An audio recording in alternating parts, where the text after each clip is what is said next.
We were at favorite places to eat, brother. Yeah, I know. But Dan, do you have anything, any favorite place you want to go eat, Yeah, whatever? I have three.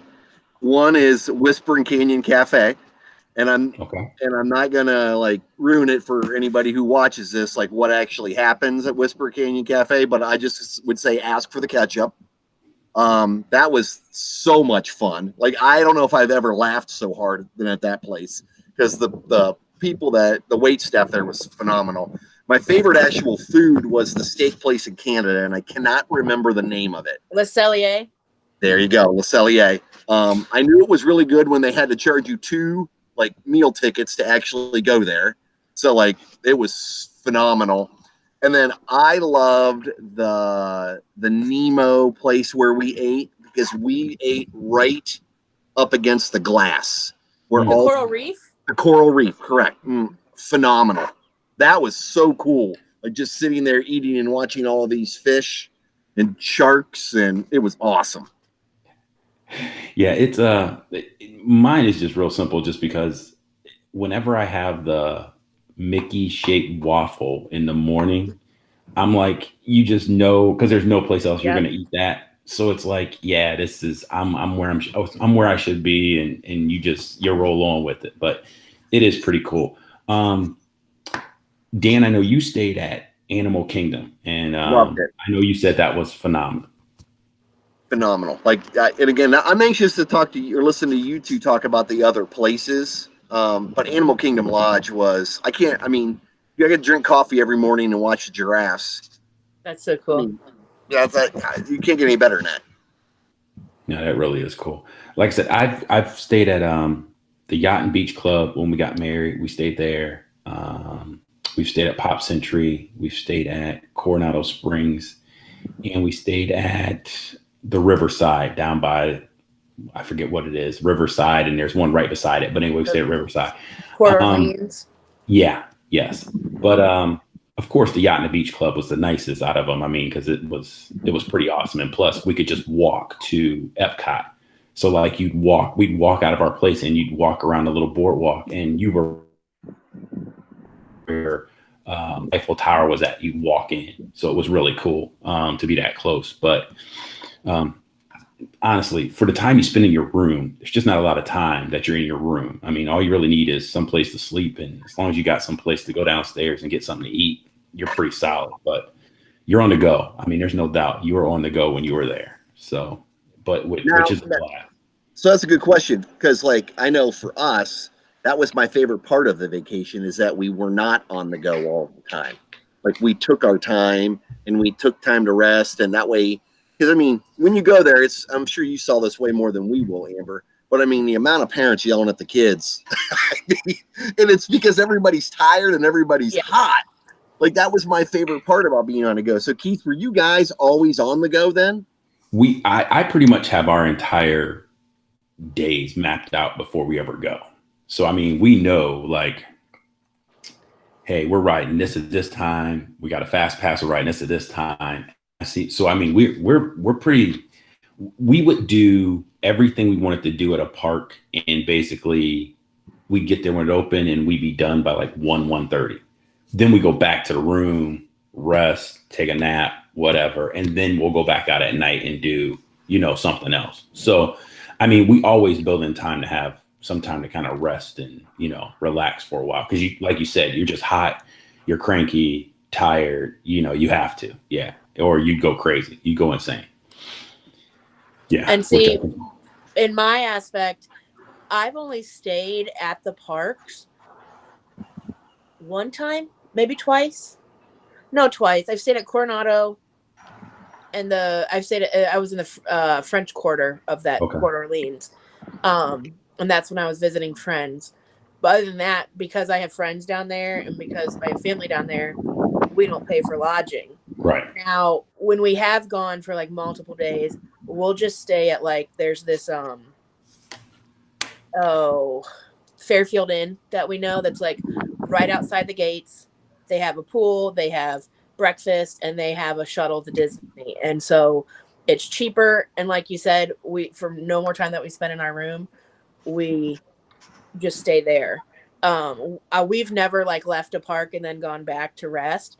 For our resting time during the day is like, okay, we're gonna sit on the people mover and ride the people mover where you're just sitting and hanging out. Then hi, come here. I'm talking about Disney World. You want to come show him your Mickey hat? My nephew's here, so he has a Mickey hat on. That's my dream, is to take my nephews. I call dibs to take my nephews to Disney for the first time. So, but anyways, I don't know what I was talking about. Oh, resting. We're very much like go go go, and then we just crash on the way home. And but we don't have little kids with us, so Right. It totally differs. But then you just get so hot, like you're peeling your underwear off to go to the bathroom, like you're just so miserable hot. You get to the point where you just kind of veg out to when you're sitting and eating. Yeah. You just find a place to sit and people watch. Mm-hmm. And I'm like Keith, like I'm such a planner, and like every time I go, there's something new that I have to see because I know that it's changed. Because I keep up with everything, like, oh, what's the new ride? What's the new this? The new show?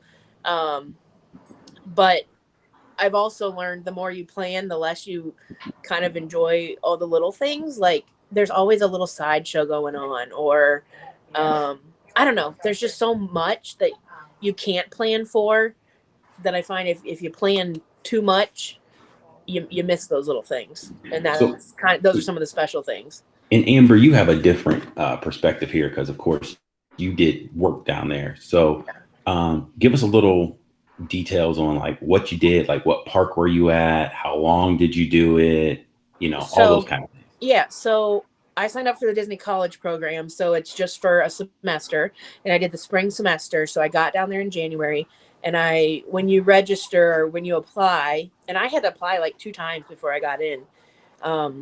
When you apply, you tell them like what role you want, whether it's merchandise, food and beverage, custodial, attractions. Those are the main ones. But then you can also apply to do like photography, or there's people that did the hair and makeup at the Bibbidi Bobbidi Boutique. You have to audition to be a character performer. I knew I didn't want to be a character performer because I can't go without talking. And so I didn't want to like not be myself. So I was like, I'll do merchandise. I can, work a cash register, whatever. So I did merchandise. But when you go, you have no idea where you're going to be. I had friends that worked in the resorts. I had friends that worked downtown Disney. I almost cried. I was given Magic Kingdom and I was given Adventureland, which is my favorite. Love Pirates, love Tiki Room, love Aladdin, love Swiss Family Robinson, like just super stoked. Plus our costumes were like pajamas. They were awesome. So that's where I was trained. When there's at the back of Magic Kingdom Resort, it's this huge parking lot for staff members and a huge building with costuming where you have to go to get your costumes. And every costume has a barcode and they would like check it out to you. And then you could either return it and they would launder it, or you could just keep it and wash it yourself. And once you found something that was kind of comfortable, you just kind of kept it and washed it yourself and then just returned it at the end. I did lose a bow tie one time and then I had to pay for that. But anyways, the Magic Kingdom is technically on the 2nd level. So underneath Magic Kingdom is a tunnel system.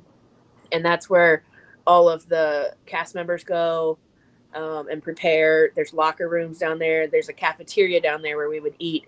And you call it the Mouseketeria. And I'll never forget the first day we were getting Subway down there. And I was like, oh my gosh, Peter Pan eats the same thing that I do from Subway. Oh, like we were like, you're just starstruck. I mean, really you are. But yeah, every day I went in the tunnels, and you can do tours and stuff where they take you down and show you the tunnels, but those are definitely the nice carpeted areas.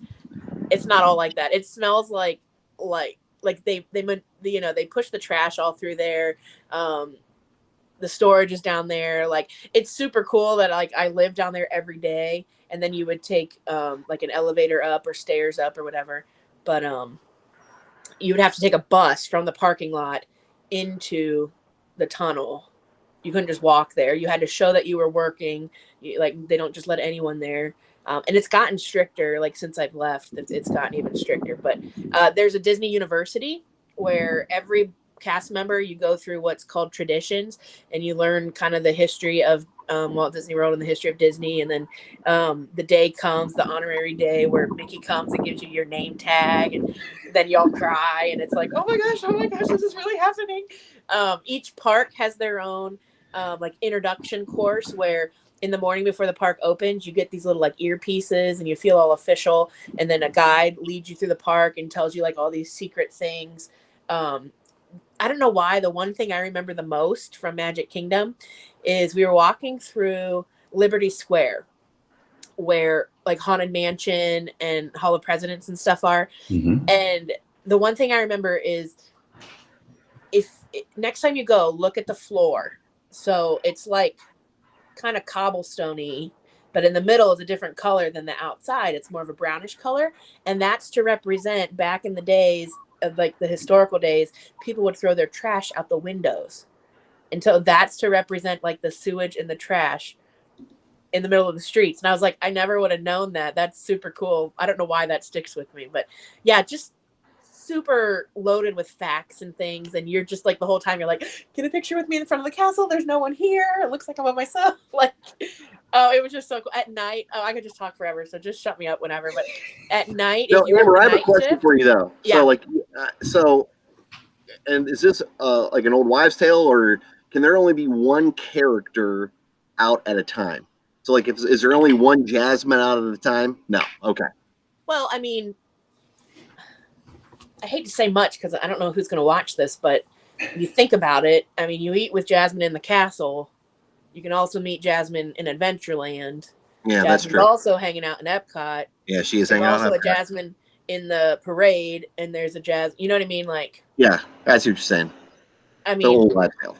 Gotcha. yeah, it's also a wives' tale that that Walt Disney's frozen. It's not true. Like, yeah, there's a lot of wives' tales. But no, like we what was I gonna say? Oh, we'd get to go like behind the scenes of the Jungle Cruise, so we'd get to see like the boats and the animatronic animals that weren't working. I have a picture of myself with my head in a hippo, like just it was just like everyone's like, didn't it ruin the magic? And I was like, no, because I'm obsessed with knowing how it all works and like where all the secret passageways are to get into different places. And it just made me a bigger fan. Like, it's just amazing. But the way it's run, you would think it's like it's so chaotic behind the scenes. It's ridiculous. Like, we had numerous supervisors, and they all had different rules. Like, if this one was working, you knew to do this. If this one was working, you knew not to do this. And yeah, I mean, the communication there is about as good as the communication other places. So anyways, let's keep it happy. Hey, here's what I'm going to do, because just time-wise, we're going to stop for a second here, and then we'll pick back up, and we'll do our, we'll kind of wrap this up, but we'll do another like 15-minute segment in just a minute here. All right, so Okay. Stop now.